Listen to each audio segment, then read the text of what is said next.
All right, champions, what's going on? You join me once again in the car, and once again I will apologize for the poor quality of video. I've got the headphones in today, so hopefully the audio quality is a bit better for you. But I just got back from New York yesterday. We actually left on Sunday evening around 8 o'clock New York time, and then we got back in like whatever it was, 7 in the morning UK time because of the time difference and stuff like that. So I feel a bit discombobulated, and what I wanted to talk about today is ultimately my process and system for getting things back on track when you've been away, right? You haven't kind of been at the desk, you haven't been able to do the standard stuff that you would typically do to keep things ticking over, right? Keep things moving in the right direction. And I just want to talk about my process in terms of kind of how I go about getting things back in order mentally, because I think that when you're away and when you don't, if you're anything like me, when you don't have the opportunity to do all of the things that you typically would, it can feel a bit messy. The whole, the whole business thing. If you're a solopreneur, you've got a small team, something like that, like you're likely managing a lot of different tasks and wearing a lot of different hats.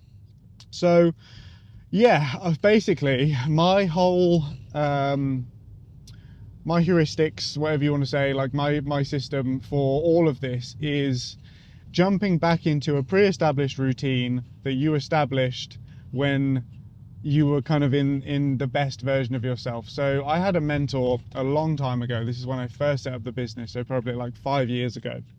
I had a mentor who taught me the concept of an ideal week. So setting out your week, architecting your calendar in such a way that it allows you to do every single thing that you know you need to be doing from a personal and professional perspective in order to get the best outputs from the inputs that you're putting in.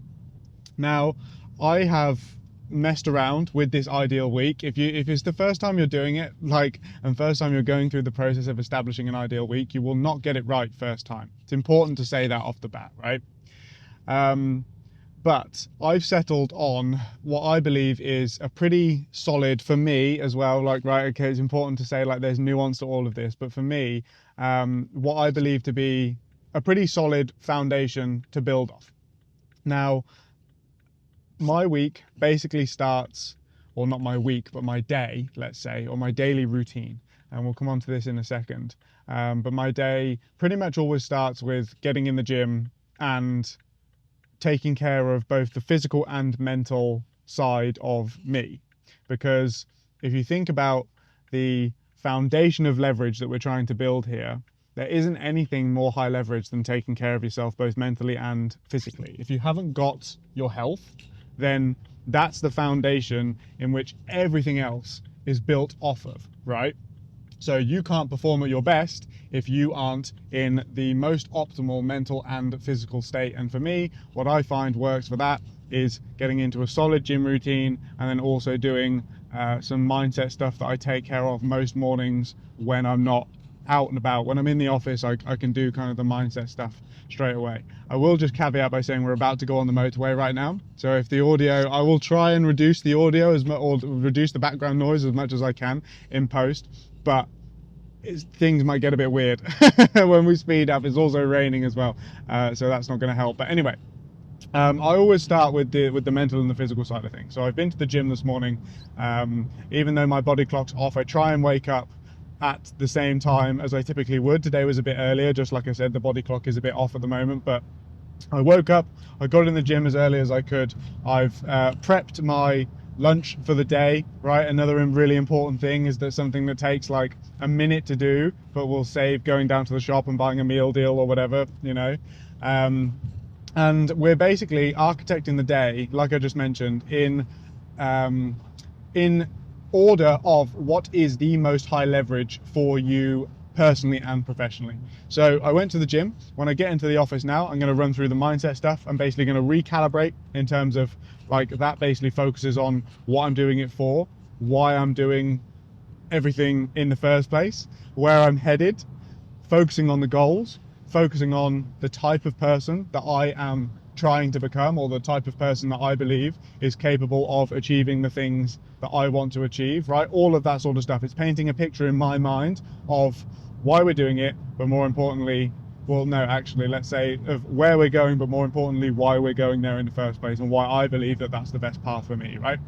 So, gym and mindset, first off. The next thing that we're going to focus on is then the business side of things, right? So once I've taken care of me personally, I'm then in the most optimal state, what I believe to be the most optimal state for me to then start kind of running the business and attacking tasks, right?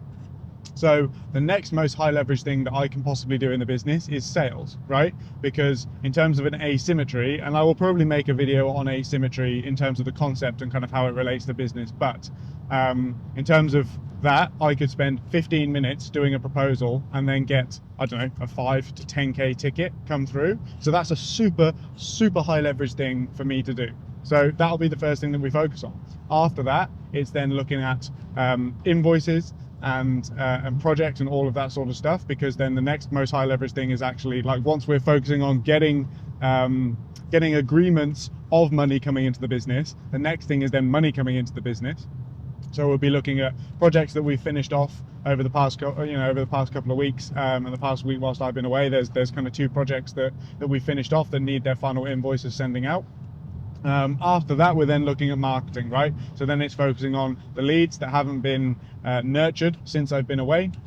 We are focusing on getting new people into the pipeline, right?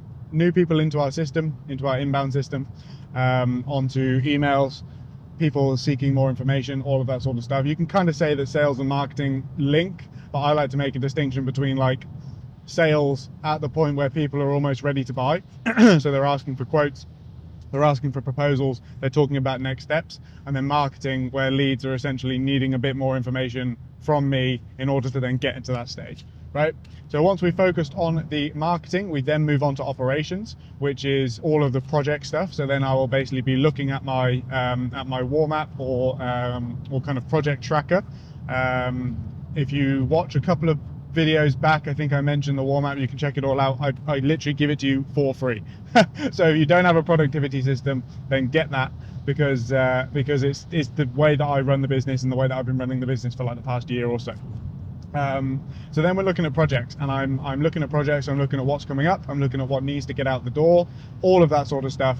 I'm talking to clients, I'm going back and forth with freelancers, and essentially once we've done all of that, we are then moving on to, well, essentially that's it, right? There's not really anything else. I mean, you know, it sounds complicated, and it can be complicated, but ultimately it's just marketing, sales, and operations, right?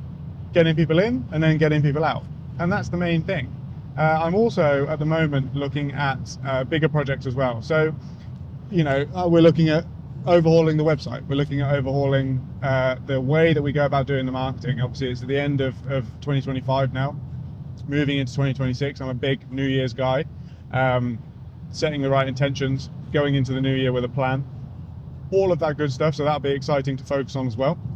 And then once we've done, like I said, once we've done all of that, we then kind of move on to like, I don't even know how you call them. I call them little bits.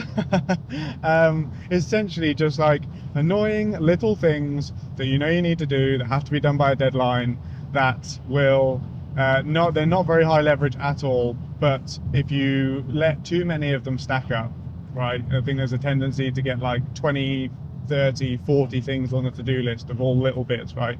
But if you let all of them stack up, then they can feel quite oppressive, they can feel quite overwhelming, and it's really just like you have to constantly be like trimming the bush, right? Or pruning the leaves off of your little bits task list, because if you don't, then it will really just begin to kind of stack up and stuff like that. So that's kind of my daily SOP. But what I think is more important to focus on, and a more important concept to focus on out of this video, is the fact that like you have to have this routine pre-established before you go away in order for it to be something that you can quite easily slip back into, right?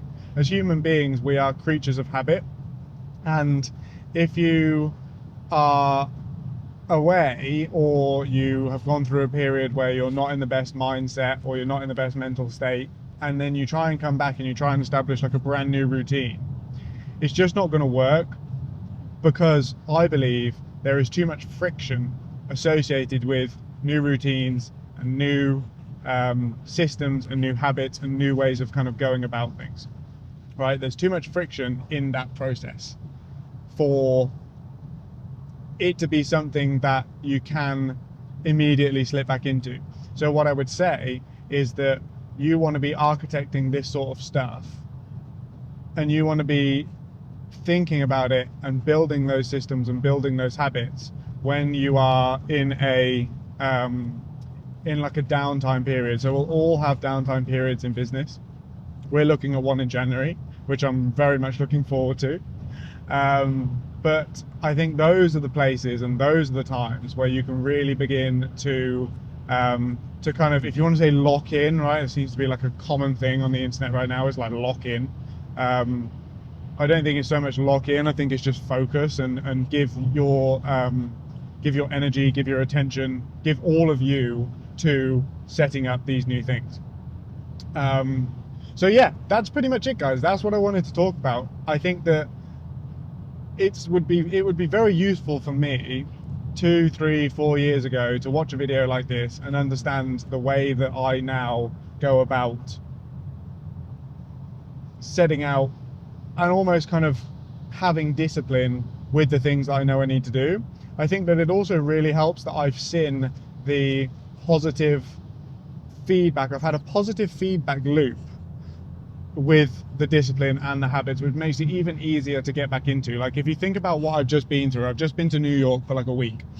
I've eaten nothing but pizza slices and a few beers and American chocolate full of E numbers and you know, like, we don't need to go into talking about the American healthcare and or not healthcare, but like the, you know, the way that their food is and stuff like that. But it's, you know, you can definitely feel that it's not good for you. And I think just having a pre-established routine, a pre-established system, a pre-established process for mental, for physical, for business, for personal, for professional, all of that sort of stuff really helps to just, you almost look forward to it. Like I'm like, you know, even just this morning, right? Like, we had a great dinner last night, a nice healthy whole food dinner last night. I've woken up this morning, I've had a good night's sleep, I've got good energy now, and I'm just looking forward to the next couple of days being able to feel back in the position that I was, and not attaching emotion or guilt or shame or anything to the fact that I was kind of out of this routine whilst I was away, because it's so hard to maintain the exact same systems that you do at home when you're traveling for work. It's so hard. And I think that it's okay, and the balance is that when you're at home, you're pretty, you know, 80% of what you do is kind of on the nose, spot on, exactly what you know you need to do. And when you travel, you can allow yourself to kind of just experience stuff, right? Like, how boring would it be to be traveling for work and not get to experience some of the, let's say, some of the pleasures that come along with travel, which is eating food that you don't normally eat, experiencing cultures that you don't normally experience, having a few beers, going out, seeing some cool things, right? It's all part of it, you know? But then when you get home, it's time to get back into the right systems, back into the processes that you know are the best thing for you and your personality and the way that you like to do things moving forward. And that's everything that I've got to say.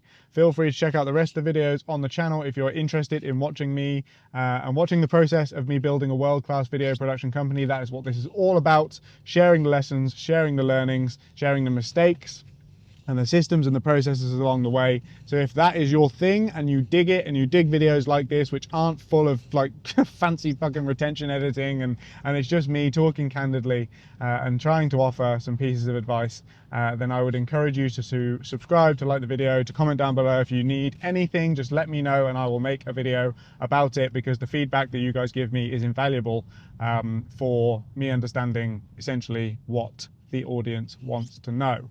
I'm going to stop rambling. I'm going to stop waffling. I'm going into the office, looking forward to a great day today. I'll catch you soon. Goodbye.